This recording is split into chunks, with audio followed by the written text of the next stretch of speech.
बोल अपने ठाकुर को कि मेरे बच्चे को फिर से जिंदा करें। अगर इसने मेरे बच्चे को जिंदा कर दिया तो मैं तुमसे वादा करती हूँ फिर कभी तुम्हें इसके पास आने से नहीं रखूंगी।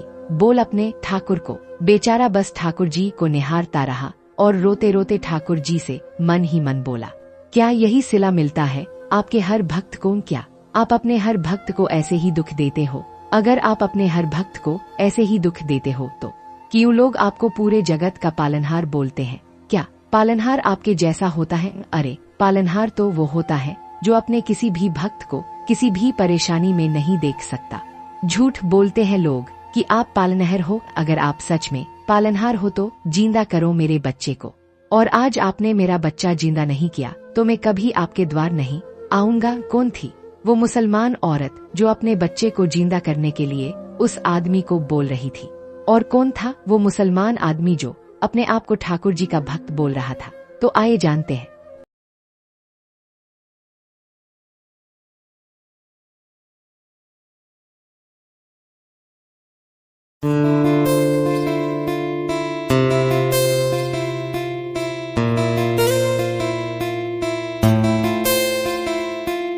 ये बात हाल ही कुछ 200-300 साल पहले राजस्थान में करौली जिले अरावली नाम के गांव की एक प्राचीन श्री मदन मोहन मंदिर की है। और ये मंदिर भद्रावती नदी के किनारे बना हुआ है।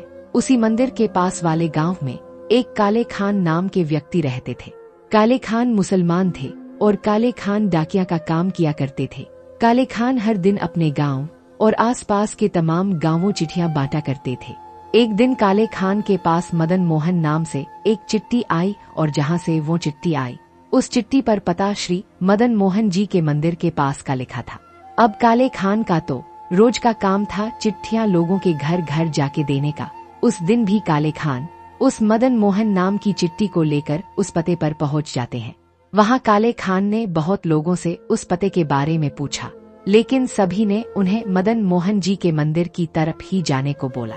पर काले खान तो अपना काम कर रहे थे। उन्हें क्या पता था कि आज उनका सामना एक ऐसे शख्स से होने वाला है जो पूरी दुनिया का ही नहीं बल्कि पूरे ब्रह्मांड का मालिक है, जिसे देखने के बाद किसी और को देखने की इच्छा नहीं होती। लोगों से बार बार पूछने के नाद काले खान मदन मोहन जी के मंदिर के पास पहुँचे। मंदिर के पुजारी से काले खान ने पूछा कि यहाँ मदन मोहन जी कौन है? काले खान की बात सुनकर मंदिर के पुजारी ने ठाकुर जी की तरफ इशारा करके बताया कि मदन मोहन तो हमारे ठाकुर जी हैं। काले खान ने पुजारी जी को वो चिट्ठी दी, लेकिन चिट्ठी देते समय काले खान ने एक बार ठाकुर जी की तरफ देखा, ये सोचकर कि कौन है ये मदन मोहन जिसकी सेवा करने के लिए इतने सारे लोग और ये पुजारी लगे हुए हैं। और जैसे ही काले खान ने ठाकुर जी को देखा, ठाकुर जी देखकर काले खान इतने खुश हुए जैसे मानो उन्हें कोई खजाना मिल गया हो।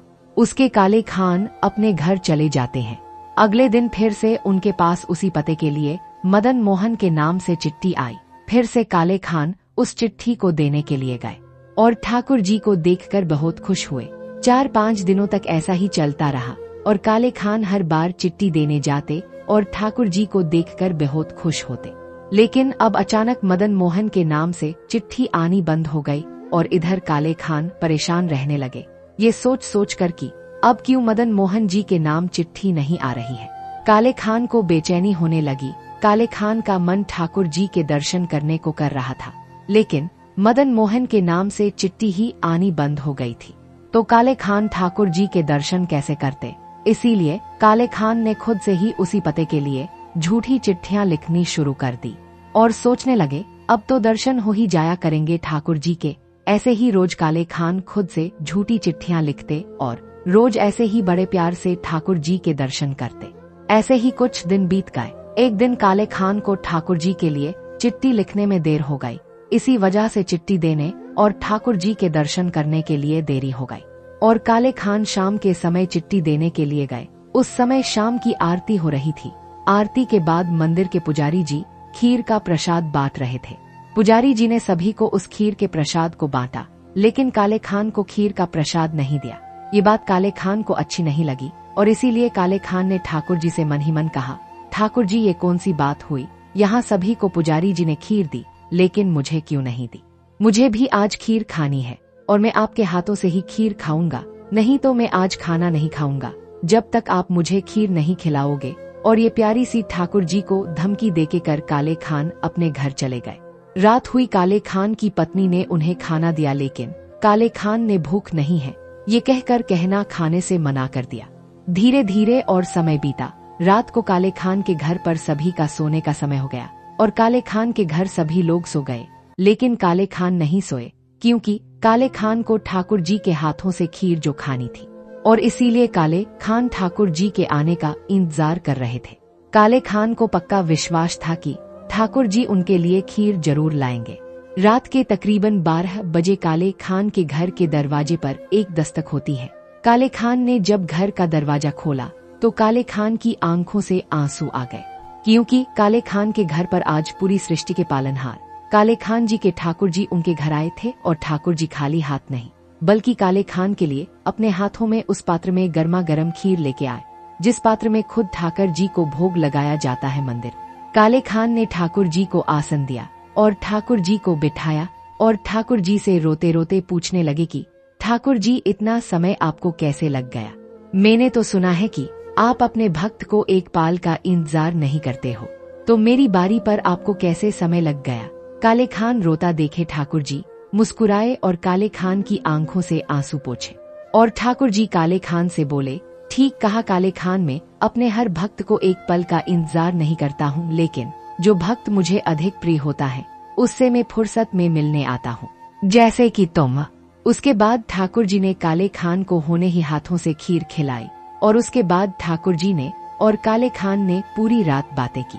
अगले दिन जब मंदिर खुला तो पूरे मंदिर में हंगामा मच गया कि ठाकुर जी को जिस पात्र में भोग लगाया जाता है वो पात्र चोरी हो गया। उसी वक्त वहाँ पर काले खान आ जाते हैं और उसी पात्र को दिखाकर पुजारी से पूछते हैं, क्या आप यही पात्र ढूंढ रहे हैं? उस पात्र को काले खान के हाथों में देखकर सभी लोग उन्हें पीटने लगते हैं, लेकिन काले खान सभी को बोलते हैं कि रुको रुको, मैंने कोई चोरी नहीं की, बल्कि इस पात्र में तो खुद ठाकुर जी कल रात मेरे लिए खीर लेकर आए थे। कल शाम को आपने मुझे खीर नहीं दी थी, इसलिए मैंने ठाकुर जी को बोला था कि मुझे आपके हाथों से खीर खानी है, तो ये पात्र तो खुद ठाकुर जी लेके गए थे और मैं तो ये पात्र बस लौटाने आया हूँ। काले खान की बात को सुनकर किसी को उन पर विश्वास नहीं हुआ, लेकिन मंदिर के पुजारी ने सभी रोका और बोले कि भाई, वो ठाकुर जी है, ना जाने वो ऐसी लीलाएं कितनी बार कर चुके हैं और वही लीला ठाकुर जी ने इनके साथ की है। पुजारी की बात सुनकर सभी लोगों ने काले खान को पीटना बंद कर दिया। उसके बाद काले खान उस पुजारी से बोले कि गोस्वामी जी, मुझे भी ठाकुर जी की कोई सेवा करने के लिए दे दीजिए। काले खान की बात सुनकर मंदिर के पुजारी बोले कि भाई, मैं तुम्हें ठाकुर जी के पास की तो कोई सेवा नहीं दे सकता, क्योंकि तुम मुसलमान हो, लेकिन मैं तुम सेवा करना ही चाहते हो तो तुम ऐसा करो, यही मंदिर के बाहर झाड़ू लगाने की सेवा कर सकते हो। काले खान ने पुजारी की बात सुनकर कहा, ठीक है, और काले खान मंदिर के बाहर झाड़ू लगाते और वहीं से ठाकुर जी को बड़े प्यार से देखते और वहीं से ठाकुर जी इशारों इशारों में बात किया करते। ऐसे कुछ दिन बीत गए। इधर काले खान जहाँ रहते थे वहाँ पर उनकी बुराइयां होने लगी और काले खान की संतान नहीं थी। काले खान के बस्ती के लोग काले खान को ताने देने लगे कि काले खान, तू काफिर हो गया है, हिंदुओं के मंदिर जाता है, इसलिए अल्लाह तुझे कोई संतान नहीं दे रहे हैं। साथ ही काले खान के घर के लोग भी उन्हें ताने देने लगे, लेकिन उन तानों का काले खान पर कोई असर नहीं हुआ। और अगले दिन जब काले खान ठाकुर जी के मंदिर उनकी सेवा करने और उनसे मिलने गए, तब काले खान ने ठाकुर जी से कहा, ठाकुर जी, आप मुझे एक संतान दे दो, इन लोगों ने ना मेरा खून पी रखा है, इसलिए आप मुझे एक संतान दे दो ताकि मैं बिना किसी झिझक के आपके पास आपसे मिलने आ सकूं। उसके कुछ महीनों बाद काले खान के घर एक लड़के ने जन्म लिया और काले खान सभी से चिल्ला चिल्ला कर बोलने लगे कि देखो, मुझे मेरे ठाकुर ने बेटा दिया है। लेकिन उनके घर के लोग उनसे कहने लगे कि ये तो अल्लाह की मेहरबानी है कि बच्चा हो गया। लेकिन काले खान सोचने लगे कि आप सब कुछ भी कहो, मुझे पता है ये बच्चा मुझे मेरे ठाकुर जी ने दिया है। और फिर से काले खान बिना किसी परेशानी के ठाकुर जी सेवा करने लगे और ठाकुर जी मिलने लगे। कुछ सालों बाद एक दिन काले खान का बेटा नदी के किनारे जब खेल रहा था, तब उसे सांप काट लेता है। नदी के किनारे भीड़ जमा हो जाती है। ये बताने के लिए काले खान की पत्नी काले खान को बुलाने के लिए ठाकुर जी मंदिर जाती है और काले खान से बोलती है, तुम्हें घर की कोई चिंता है कि नहीं? मेरे बच्चे को सांप ने काट लिया है, तुम तो बस अपने इस पत्थर की मूर्ति के साथ ही रहो। ये कहकर वहाँ से नदी के किनारे चली जाती है और जाते जाते बोला कि आते वक्त किसी वैद्य को लेते आना। अपनी पत्नी के पीछे पीछे काले खान भी नदी के किनारे चले जाते हैं, लेकिन वैद्य को ले जाना भूल जाते हैं। काले खान को देखकर उनकी पत्नी उनसे बोलती है कि वैद्य कहाँ है? पत्नी की बात सुनकर काले खान बोलते हैं कि उन्हें लेके आना तो मैं भूल गया। काले खान की इस बात को सुनकर उनकी उतनी उनसे बोलती है कि मेरे बच्चे को अगर कुछ हुआ ना तो आज ना तुम्हें रहोगे और ना तुम्हारा वो ठाकुर रहेगा। काले खान जल्दी से जाकर वैद्य को बुला के लाते हैं, लेकिन तब तक बच्चा मर जाता है। बच्चे को मरा हुआ देखकर काले खान की पत्नी बच्चे को लेकर ठाकुर जी के मंदिर की तरफ भागती है और उस मरे हुए बच्चे को मदन मोहन जी के मंदिर की चौखट पर रख देती है और काले खान से बोलती है, बोल अपने ठाकुर को कि मेरे बच्चे को फिर से जिंदा करे। अगर इसने मेरे बच्चे को जिंदा कर दिया तो मैं तुमसे वादा करती हूँ फिर कभी तुम्हें इसके पास आने से नहीं रखूंगी। बोल अपने ठाकुर को। काले खान बेचारा बस ठाकुर जी को निहारता रहा और रोते रोते ठाकुर जी से मन ही मन बोला, मैं तेरे मजहब का नहीं हूँ, तू मेरे मजहब का देवता नहीं है, लेकिन फिर भी लोग बोलते हैं कि तू जगन्नाथ है और ये बात सच है तो बता दे सबको कि तू क्यों है जगन्नाथ। और ये नहीं बता सकते हो तो ये बताओ, क्या यही सिला मिलता है आपके हर भक्त को? क्या आप अपने हर भक्त को ऐसे ही दुख देते हो? अगर आप अपने हर भक्त को ऐसे ही दुख देते हो तो क्यों लोग आपको पूरे जगत का पालनहार बोलते हैं? क्या पालनहार आपके जैसा होता है? अरे पालनहार तो वो होता है जो अपने किसी भी भक्त को किसी भी परेशानी में नहीं देख सकता। झूठ बोलते हैं लोग कि आप पालनहार हो।